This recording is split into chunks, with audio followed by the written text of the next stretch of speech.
I can deliver this presentation to a number of different audiences, and I tend to tailor it a little bit based on what they want to hear. If I'm talking to artists, it's one presentation. If I'm talking to entrepreneurs, it's another. Technologists or educators, yet a different type. But I think the blanket phenomenon that applies to all of these audiences is what I refer to as the democratization of design. And I really think that the moonshot goal of the democratization of design is to create 7 billion educated and empowered problem solvers. I'm going to talk about what I think is a plan to make that happen, and how we're empowering problem solvers locally in Columbus, Ohio, with our makerspace called the Columbus Idea Foundry, and hopefully inspiring others around the world. This is our beautiful new to us facility. We moved here about 2 years ago after operating in a few different locations for 6 or 7 years. It's a 60,000 square foot warehouse. The first floor is all workshop tools from welding to 3D printing. The second floor is currently being renovated and will consist of offices for startups, event spaces, classroom spaces, rooftop patio, and more. We're glad to be in the neighborhood of Franklinton. Here we can see the downtown area, downtown Columbus, Ohio. And up front here we see COSI, that's the Center of Science and Industry. It was the #1 family science center in America a few years ago. We're also just a couple of blocks from the 400 Westridge Arts community. This is 100 arts studios, 150 artists, a bar, an event space, a restaurant. There are a couple of other bars and restaurants within walking distance, including the Land Grant Brewing Company. The city of Columbus is building 700 apartments on this grassy lot here, just past the arts community. And we're getting fiber optic cable at the end of this month, at the end of July 2016. So this means within a 2 or 3 block radius, you have science, you have art, we bring technology and entrepreneurship, we have walkable bars and restaurants, and a live-work neighborhood. I think this is an excellent recipe to produce the ecosystem necessary to foster creative and technology startups.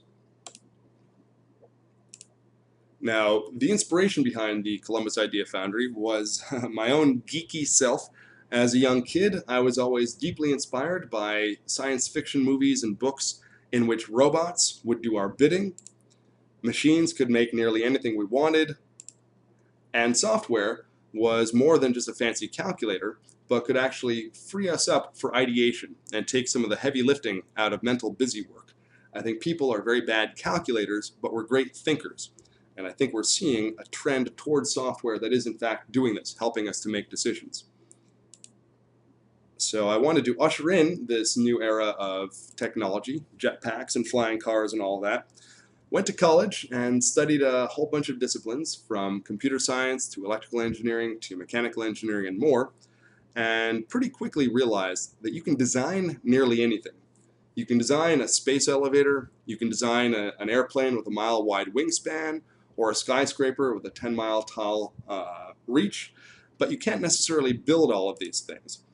And that's because, frankly, things break. The performance of engineering materials today can't necessarily support the superset of every idea that people can think of. So I thought, with the naivete of youth, it would be really exciting to create a new material. And I thought if you could create a new material, that would be like adding another color to the palette that all of the other engineering disciplines were painting with. If you made a more conductive copper, perhaps you can make a faster computer. If you make a stronger steel, maybe you can make that 10-mile high skyscraper. If you made a more heat-resistant plastic, maybe you can even make automotive engines out of plastic. Think of the savings in weight, etc. So I went into materials science and engineering and became a computational metallurgist, where I wrote software for 10 years for a small startup that simulated manufacturing processes. Here we see a rivet being forged into an aerospace frame. And if you get the physics right, then you can predict the properties of parts made and hence the performance of those parts.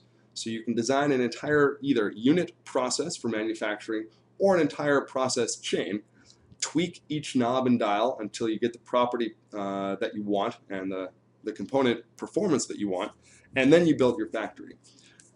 The exciting thing here too is that if you can virtualize all this this manufacturing, then you can actually run experiments and try a handful of different types of variables. Maybe you have more or less teeth in a gear, maybe you have a thicker or thinner member here or there, and run designs of experiments to find the optimum processes or optimum variables to produce the performance that you want in a part. There are even more intelligent algorithms than doing a full design of experiments.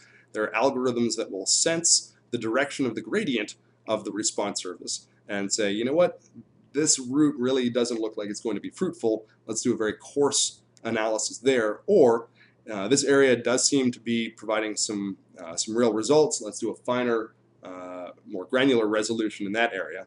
And so you can be even more efficient than running a virtual design of experiments. And this isn't just an exercise in theory. This is a practical way to design things that more perfectly than humans might be able to. For example, if you want to make an automotive wheel rim, you want it to be strong so it resists denting when you hit that pothole. You also want it to be lightweight, so it's got better fuel efficiency, costs less in materials, etc. You can do this by either adding lots of thin spokes or a few fat spokes. I personally don't know what the right answer would be, but software and algorithms like this can help you get exactly the right design within the bounds of the scope of the process you've defined. It can find it more optimally than a human can. So did that for a number of years until my artist sister invited me to give a guest lecture to her art students. Coincidentally, while I was pursuing industrial metallurgy, she was pursuing artistic metalsmithing and became a professor of jewelry and sculpture up in Vermont. And I had a new PhD and a big ego, and I figured I'd teach her arts students something practical. So I put together a little presentation that defined the science behind heat and beat. Here we have a little picture of a Peruvian llama made hundreds of years ago with hammered bronze and soldered joints to make this statue. I thought that was great that people were actually doing things like that hundreds of years ago. But I hate to admit, just a few minutes into my presentation to my sister's art students, I realized that not only could I teach them nothing useful, but that they were all better welders, machinists, and blacksmiths than I. So if I had an idea, maybe I could write a computer program about it. If they had an idea, they just made the damn thing. And this did two things. It deeply humiliated me. It also made me very envious. I really wanted to be able to act on my ability to create things. But I didn't want to go back to college to learn how to weld or to learn 3D solid modeling for 3D printing. Thankfully, since I had graduated, YouTube had been invented. And effectively, this means, in a very general way, that information is free now. On YouTube and other informal or formal online learning methods, you can learn nearly anything. How to make a mobile app, how to make a table, how to make a website, how to make a business plan. There are formal colleges or online courses called MOOCs, massive open online courses, where hundreds of thousands of students can take the same class. And many people are doing this in the US, many more are doing this abroad in low infrastructure areas where colleges may not be as prevalent as they are here. Point being, people are using this information. It's very exciting. Additionally, you don't need to pay thousands of dollars for professional design software to craft the digital images that you can think of. The open source software movement makes legally available, powerful, practical, free design tools available to anyone with a laptop and an internet connection, wherein you can design 2D images or vector images for laser cutting or CNC machining. You can design 3D shapes, you can design electric circuits, you can design whole assemblies. And speaking of those whole assemblies, you can also test virtually how those assemblies might work. This is a free program on the left called SketchUp. It was originally a Google product. Now it's a Trimble product. It's still free. And here's a free plugin called Sketchy Physics. This is a rigid body simulator where you can test how your design is going to function before you spend any time fabricating it or spending money on having it laser cut. There are also powerful, practical, free design tools that allow you to take advantage of the organic ability of 3D printers to print nearly anything. Sculptress is one such software where You can virtually carve a piece of clay. Wherever you see the mouse, you can drag or remove material, form it, add, change the color, etc. So as you can see, if you're a talented 10-year-old with a good eye and some patience, you can craft the digital file that you can then send to a 3D printer, or slice for a laser cutter to craft, or have a CNC machine carved out for you. Very exciting stuff. Here we have a few examples of a CNC machine carving out a small model car, and you can imagine maybe having designed that model car with that free virtual sculpting tool, and you can imagine having learned to use that tool with a free video on YouTube. Here we have an example of not just a single component, but a whole assembly of components being 3D printed simultaneously. This is about 90 ball bearings and 4 rings, all printed in situ. And here we have an example of a laser-cut wooden mechanical iris that one of our members made at the Idea Foundry. We add a servo motor, an Arduino electronics card, and a sensor to turn this into a teaching tool. When you wave your hand in front of the sensor, the servo motor spins the gear and opens the iris. So it's an exciting way to teach kids design, sensors, electronics, motors, fabrication, and more.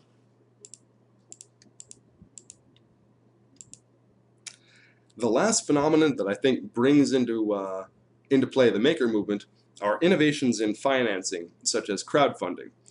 Previously, if you had a good idea and you needed some capital to make it happen, you were one of many people competing for limited resources from a bank, from a lender, from an investor. Now, however, if you have a great idea, a camera on your cell phone, and a halfway decent sense of humor, you can make a 2 or 3 minute video pitching your idea to the world.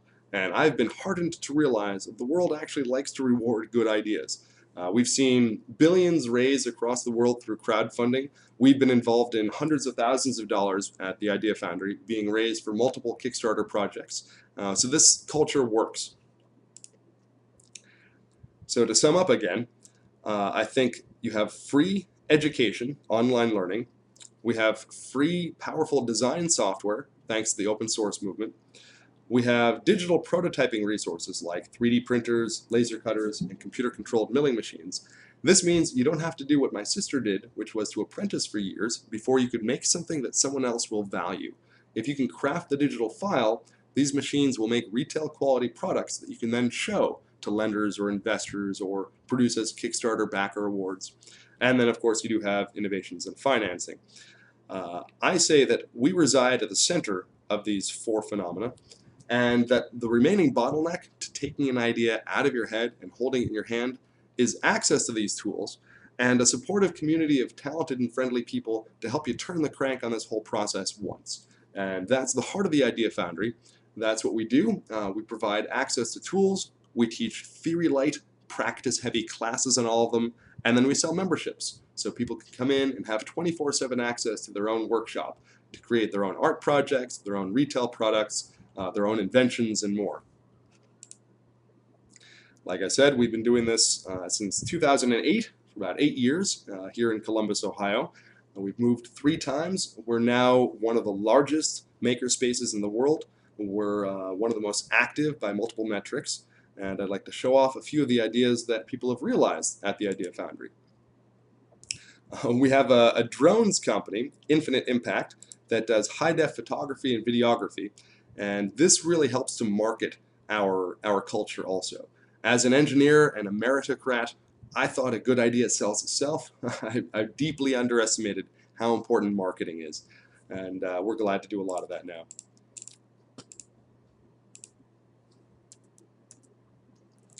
Here we have a snapshot of some of our members. My friend Todd designed and built an electric motorcycle. We'll talk more about that.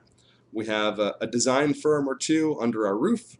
We have a women's welding class that sells out the day we offer it.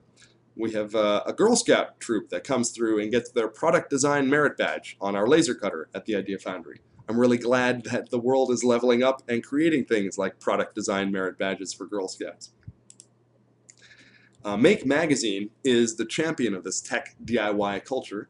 They coined the term maker movement about 10 years ago. They license maker fairs. Maybe you've seen these in New York, San Francisco, and elsewhere.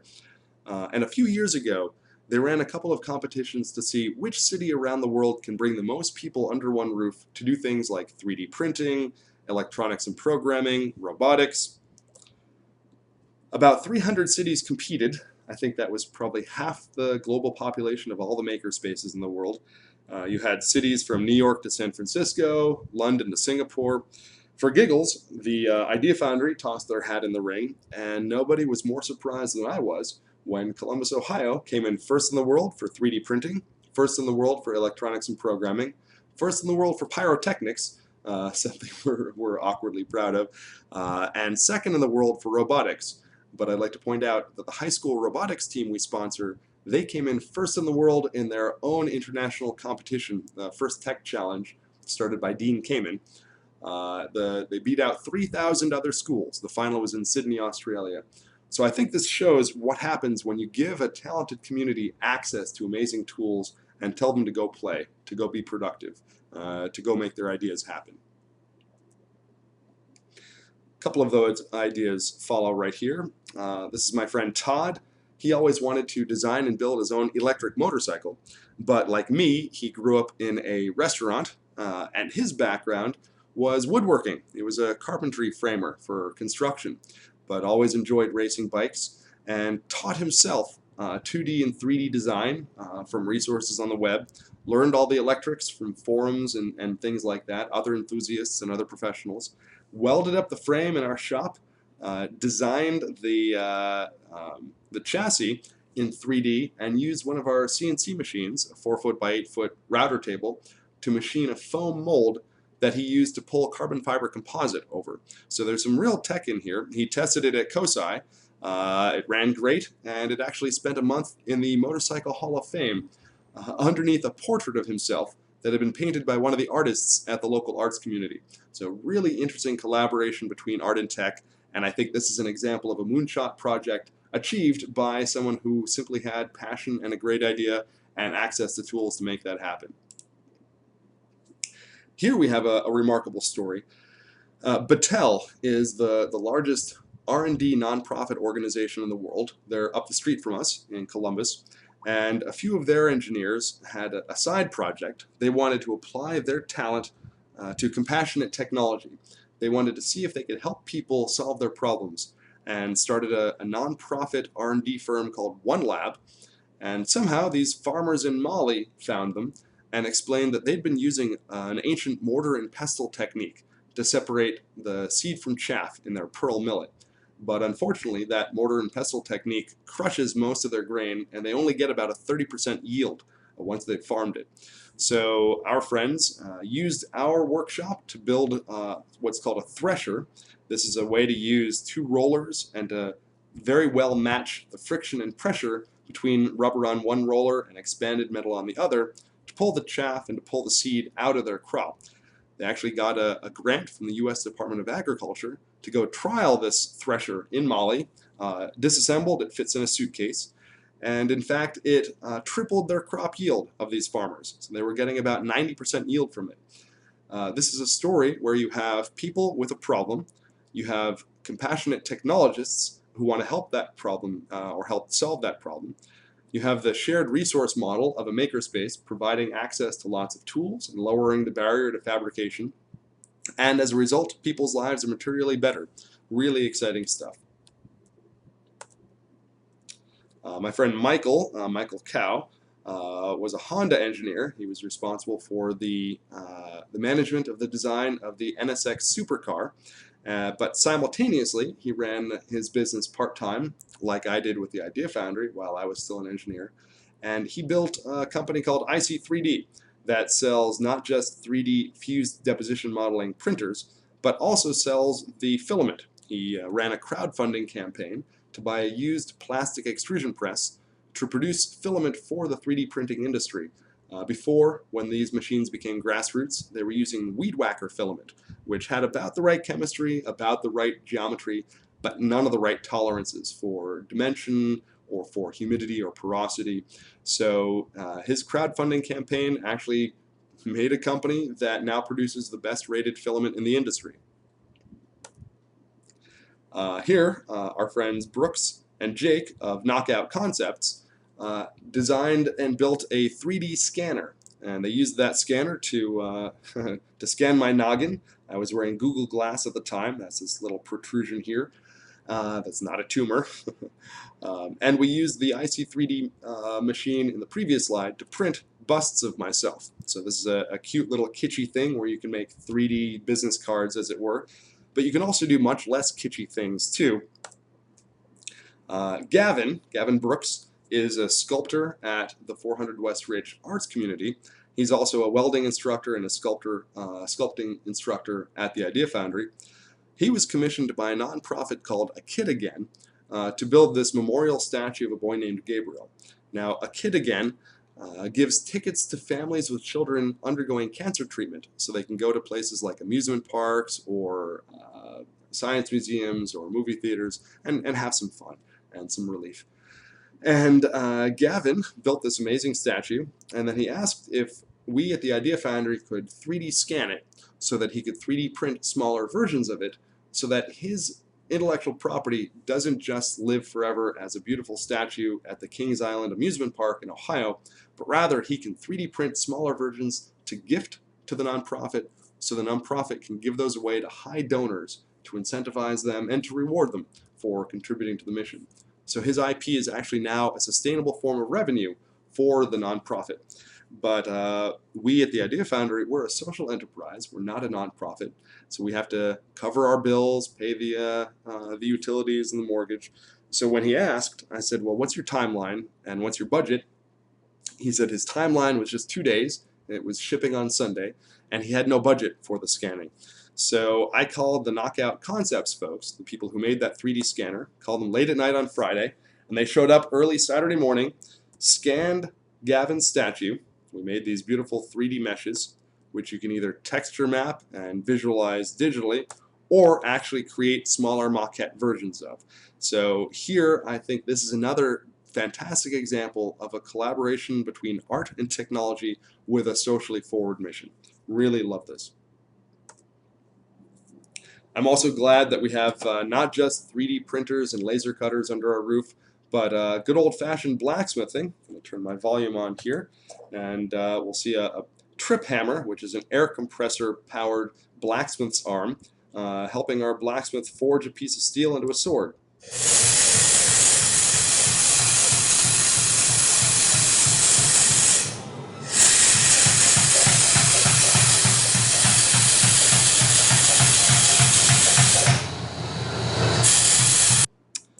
And with this technique, we can do amazing things like Damascus metal to make really beautiful blades, do iron wrought work, teach the principles behind heat and beat, and a whole lot more.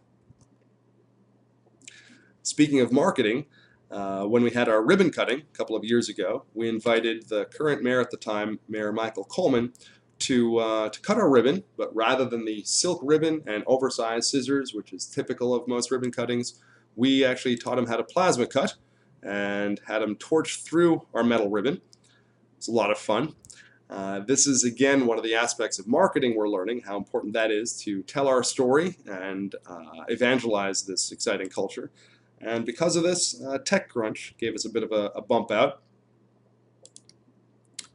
Here we have a picture of what our second floor is going to look like very shortly, say December of 2016, in about 5 or 6 months. We're building a co-working space and a space with about 30 offices for startups.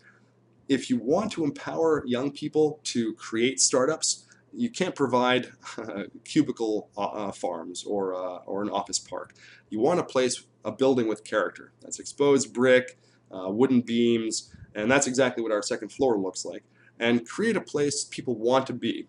When they want to be there, they're going to interact with other people as well. You're going to have a great mix of artists and engineers, students and educators, marketing people, business development people, and as a result, you get this positive creative friction that produces something that's definitely greater than the sum of the parts. This is where we're heading in just a few short months.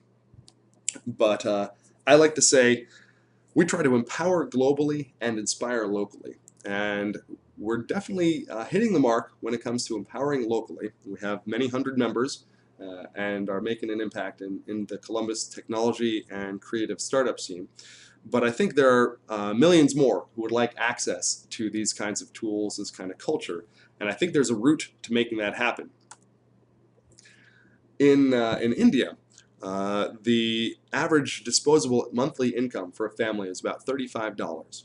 So my smartphone, or my laptop for that matter, is about $900. That price point is way too high for most people around the world. So a clever social entrepreneur, Sunit Sung Thuli, said, I think we need to make a phablet, that's a combination phone and tablet, at that $35 price point. If we can reach that, then we're going to see a flowering of this technology spread through people who really are yearning for this kind of access. He got very close. He got to $70 with a product called the Akash, or the Ubi Slate. But the state of India was so impressed with his product, they said, we're going to subsidize 50% of the cost of each of these for every student in India for the next 5 years. That's 200 million people. So here, I think we're seeing the burgeoning of an internet browsable device that can run simple software that's accessible to millions of people. But in many parts of the world, you still have infrastructure issues. You might not have electricity, frankly, to power it. One thing I really enjoy about the maker culture and the democratization of design or the democratization of manufacturing is that now you have markets of one, or markets of one village. You don't necessarily need to rely on a market pull for something to be available on the shelves at Target or by online sale at Amazon. Now, crowdfunding campaigns can bring into existence products that don't otherwise have a big market incentive, but do serve the need of people. Here we see an example of one of these products. This is a kick-started project called the Gravity Light. It's a high gear ratio electric motor with a hook that you hang it from the ceiling with, and a canvas sack that you can fill with something heavy like rocks or sand. As gravity pulls that bag down, it spins the motor, generates clean light and electricity. So people don't have to burn kerosene or wood or lumber, which have sustainability issues, which have health issues. Now you have clean, sustainable electricity. You can also imagine charging your device with this. So you have a browsable device, you have a way to power it, but you still need internet. And Google has this amazing program called Project Loon, where they plan to beam Wi-Fi to the planet with a fleet of hot air balloons. It might sound a little loony, but it's already trialing in New Zealand. So theoretically, you can have an Ubi Slate, which you charged with your gravity light, and you can be in a field with the sheep in New Zealand, browsing the web or downloading software or designing the next innovation. So I don't know necessarily if each of these will be the unit solution for that problem, but I think shortly there will be a very cheap browsable device that many people can have. There will be cheap, clean electricity. There will be cheap, widely available internet. And at that point, I think something special will happen. Right now, I feel that if you own something, whether it's a shirt or a laptop, it was designed by a tiny pie slice of the total global talent. If you add up all the engineers, industrial designers, software programmers, is it 50 million people? I'm not sure, but it's probably less than 1% of the planet. And those people generally are designing things that the market will sustain. But once you empower and educate the rest of the folks, I think we're seeing a potential pool of 7 billion innovators. If the maker culture continues to spread, and we're seeing libraries, schools, science and art museums, corporate innovation centers, private maker spaces like the Idea Foundry, we're seeing this culture spread. And we're even seeing fab labs in cargo containers or service bureaus where you don't actually need access to these tools. You can just email your file to a company like Shapeways, and they can mail you back your part. So I think we're seeing a hockey stick-like increase in the ability for people to take their ideas out of their head, hold them in their hands, and I think a really critical next step component is to teach those folks how to manufacture those prototype components. I think that's the next step, and I'm glad to be part of the conversation. If any of this resonated with you, if you're interested in continuing the conversation, please check out our website, columbusideafoundry.com.